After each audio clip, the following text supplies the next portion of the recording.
The conflict between the United States and Iran has entered a dangerous new phase.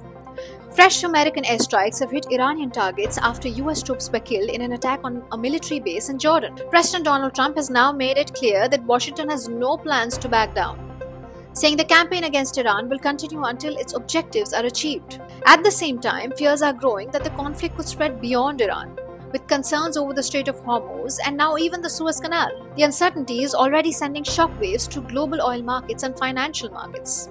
The latest escalation came after an Iranian attack on US military base in Jordan killed 2 American service members, with another feared dead. Several others were injured. In response, US forces carried out another wave of strikes on Iranian targets. Speaking after the operation, President Donald Trump said the strikes were conducted in honor of the fallen American personnel. He claimed that Iran had been severely weakened militarily and insisted that Tehran no longer control the Strait of Hormuz. Trump also repeated that Iran must never be allowed to obtain a nuclear weapon. Well, we feel very badly, but those great people, those great patriots were out there fighting that Iran cannot have a nuclear weapon. Iran has been very, very badly damaged. They've lost everything almost militarily. They've got very little left. They've got some missiles. They've got some drones. They've got some manufacturing ability, not much. We control the strait. They don't control anything. So we'll see what happens. But we hit them very hard again tonight. And we did that in honor of the probably 3. It's probably 3 as opposed to 2 great patriots. The White House has also made it clear that military operations are not ending anytime soon. US Energy Secretary Chris Wright said the mission will continue until its objectives are achieved. According to the administration, the goal remains the same: reducing Iran's military capabilities, preventing it from threatening global commerce, and stopping its nuclear ambitions. Being an American means something unbreakable. If you kill Americans, if you threaten Americans anywhere on earth, we will hunt you down without apology and without hesitation, and we will kill you. President Trump has also been very consistent.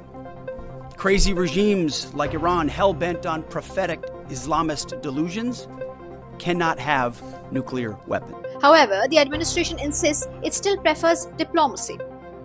Wright said President Trump remains open to peaceful agreement, but argued that negotiations require cooperation from both sides. Until then, Washington says military pressure will continue. Not everyone in Washington agrees. Democratic Senator Mark Warner criticized the administration, calling the conflict a war of choice, launched without a clear long-term plan. He questioned whether the campaign had actually reduced Iran's missile and drone capabilities, and warned about the growing financial cost of the conflict. While fighting continues, military analysts are warning that the battlefield could expand. Retired Admiral James Stavridis, the former NATO Supreme Allied Commander, says Iran could increase pressure not only in the Strait of Hormuz, but also through the Suez Canal by using its allied Houthi forces based in Yemen. If that happens, it would threaten 2 of the world's most critical maritime trade routes. The Strait of Hormuz carries a significant share of the world's oil exports, as we all know, while the Suez Canal connects Europe and Asia and is one of the busiest shipping lanes on the planet. Any disruption to either route could delay global trade, raise shipping costs, and push energy prices even higher. Despite the conflict, the Trump administration says oil shipments to Hormuz have recovered to roughly 2/3 of their normal levels. Large tankers and alternative pipeline routes are helping maintain supplies, although shipping remains below pre-conflict levels. The conflict is also spilling into neighboring countries. Jordan, Kuwait, and Bahrain have all reported fresh Iranian missile or drone attacks targeting military or strategic infrastructure. Jordan intercepted missiles headed towards its territory, while Kuwait said air defenses shot down incoming missiles and drones after critical energy facilities came under attack. The growing regional instability has prompted fresh calls for restraint from Arab government and regional organizations, with diplomats urging both Washington and Tehran to return to negotiations before the conflict spirals further. The geopolitical tensions are already being felt in financial markets. Indian benchmark indices opened sharply lower, tracking weak global sentiment and a spike of crude oil prices. Sensex fell more than 500 points in early trade, while the Nifty spiraled below key levels as investors reacted to fears of prolonged instability in the Middle East. Brent crude moved closer to the $90 a barrel mark after fresh US-Iran exchanges raised concerns about future oil supplies. Higher crude prices are especially significant for countries like India, which import the majority of their oil requirements.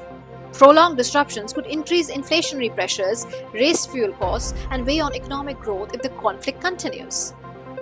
With both sides showing little sign of backing down, the risk of a wider regional conflict remains high.